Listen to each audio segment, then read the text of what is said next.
Cuando uno lee la Biblia por primera vez y ve en la página del contenido una lista larga de 66 títulos de libros, se pregunta, ¿hay una lógica en la organización de estos nombres? ¿Hay una lógica en la organización de la Biblia? Vamos a ver que sí. Empezamos con la primera de las dos secciones principales de la Biblia, lo que llamamos el Antiguo Testamento, que contiene 39 libros. La primera sección del Antiguo Testamento se llama la Ley, o por su nombre hebreo, la Torá, o por su nombre griego, el Pentateuco. Estos 5 libros cuentan la formación del pueblo de Israel como el pueblo escogido de Jehová. Incluyen el libro de Génesis, que presenta la creación, la caída del hombre por el pecado, el juicio divino por el diluvio y la salvación de una sola familia, la multiplicación y la dispersión de las naciones y el llamado de un hombre, escogido por la gracia de Jehová, el llamado de Abraham, de quien Jehová iba a levantar una nación escogida. El libro de Éxodo narra cómo Jehová, siglos después, rescata a los descendientes de Abraham, a los israelitas, de la esclavitud en Egipto y cómo los forma en una nación dirigida por su ley, y entre quienes iba a morar por su presencia en el tabernáculo. Incluye también los libros de Levítico, Números y Deuteronomio, que explican la ley y narran la preparación de Israel para entrar y conquistar la tierra que Jehová les había prometido. La segunda sección del Antiguo Testamento se llama los libros históricos, que son Josué, que cuenta de la entrada y la conquista de la tierra prometida, Jueces, sobre el declive espiritual de las generaciones después de la conquista, y Ruth, que demuestra que a pesar del declive espiritual de su pueblo, Jehová todavía obra entre bastidores para salvarlo. Primera y segunda Samuel hablan de la fundación de la monarquía, primero por Saúl y luego por el rey David. Primera y segunda Reyes va desde la gloria del rey Salomón, pasa por la división del reino en dos, el reino de Israel en el norte y el de Judá en el sur, y llega hasta el exilio de ambos reinos por sus pecados. El exilio de Israel por los asirios en el año 722 a.C. y el exilio de Judá y la destrucción de su capital Jerusalén por los caldeos en el año 586 a.C., un año y un evento clave para entender la organización de todo el Antiguo Testamento. Luego, Primera y Segunda Crónicas vuelven a contar toda la historia de Israel, pero en vez de contarla por la perspectiva de los profetas, como en Primera y Segunda Reyes, ahora Primera y Segunda Crónicas la cuenta de la perspectiva de los levitas, la tribu sacerdotal. Después de la destrucción de Jerusalén en el año 586 a.C., y los 70 años de exilio en Babilonia, los libros de Esdras y Nehemías narran cómo un remanente de los exiliados recibieron permiso para volver a edificar Jerusalén. Y el libro de Esther cuenta la protección de Jehová a los exiliados que se quedaron en Babilonia. Después de Esther, rompemos el orden cronológico de los libros históricos para entrar en la tercera sección, los libros de poesía y de sabiduría, libros que exaltan los gloriosos atributos de Jehová y que aplican los principios de su ley a la vida diaria. Son los libros de Job, los Salmos, Proverbios, Eclesiastés y el Cantar de los Cantares. Volvemos a pasar por la historia de Israel otra vez. En la próxima sección, la de los profetas mayores. Incluyen a Isaías, que profetizó de Judá y Jerusalén 8 siglos antes del nacimiento de Jesucristo. A Jeremías, que profetizó antes y durante la emergencia nacional que mencionamos antes, la emergencia que culminó en la destrucción de Jerusalén.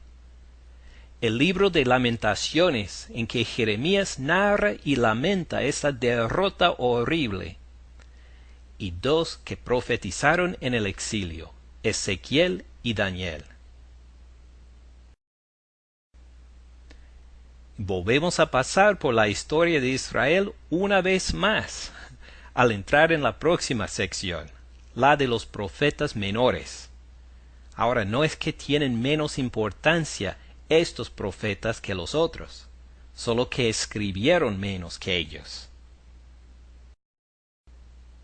De las generaciones antes de la destrucción de Jerusalén son Oseas, Joel, Amós, Abdías, Jonás, Miqueas y Nahum.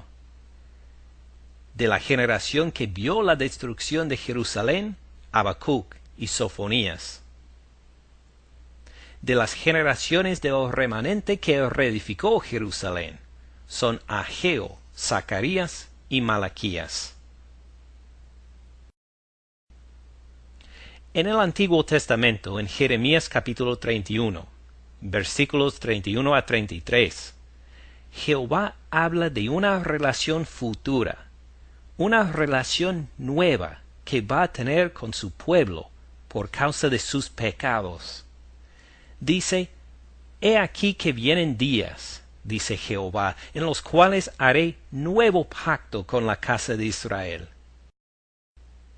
Daré mi ley en su mente, y la escribiré en su corazón.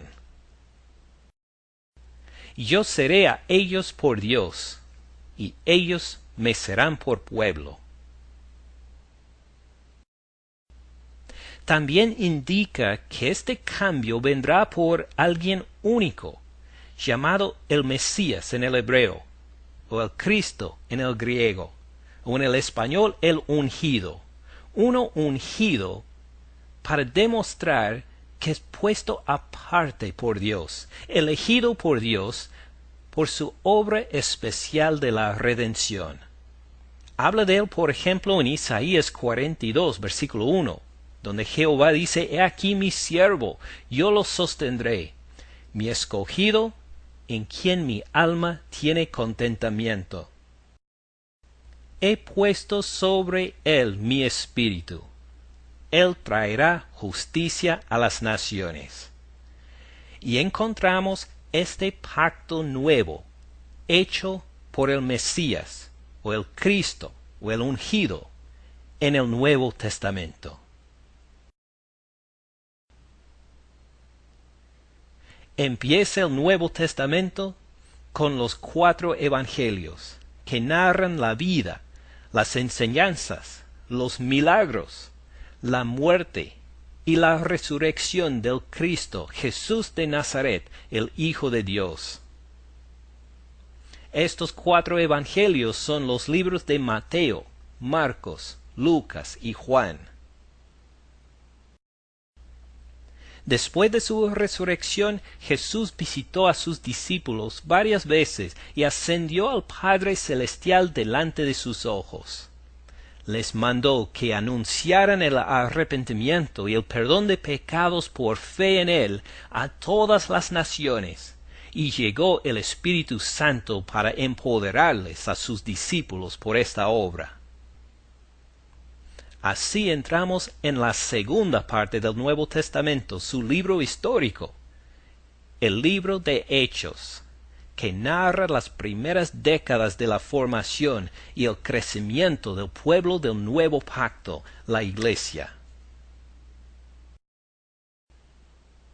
Después del libro de Hechos, entramos en la tercera sección del Nuevo Testamento, las cartas del apóstol Pablo, donde explica el Evangelio, una palabra griega que significa las buenas noticias. El Evangelio de la salvación del pecado por medio de la fe en Jesucristo sin las obras de la ley. Pablo explica, defiende y demuestra la aplicación diaria del Evangelio en las cartas escritas a los creyentes en varias ciudades. En la carta a los Romanos, en la primera y la segunda carta a los Corintios, las cartas a los Gálatas, a los Efesios, a los Filipenses, a los Colosenses, y también la primera y la segunda carta a los Tesalonicenses. También incluye 4 cartas personales, la primera y segunda carta a Timoteo, la carta a Tito y la carta a Filemón. Después, la cuarta sección del Nuevo Testamento, las cartas generales que también explican, defienden y enseñan la aplicación diaria del Evangelio de Jesucristo. En Hebreos, Santiago, la primera y la segunda carta de Pedro, la primera, segunda y tercera de Juan, y la carta de Judas.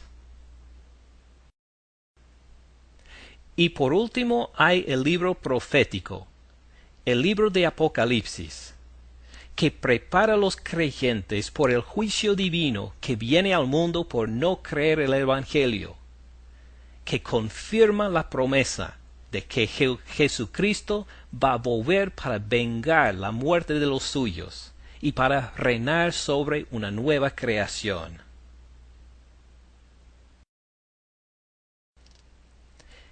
En resumen, en la Biblia tenemos el Antiguo Testamento, formado por la ley, los libros históricos, los libros de poesía y de sabiduría, los profetas mayores y los profetas menores. Y el Nuevo Testamento, formado por los 4 evangelios, por el libro histórico, por las cartas de Pablo, las cartas generales y el libro profético. Y así es nuestro resumen breve de la Biblia. Si desea acompañarnos en leer toda la Biblia en un año, visítenos en comoleerlabiblia.org, donde va a encontrar un calendario para lecturas diarias de la Biblia y explicaciones para ayudarle a entender lo que lee, todo gratis.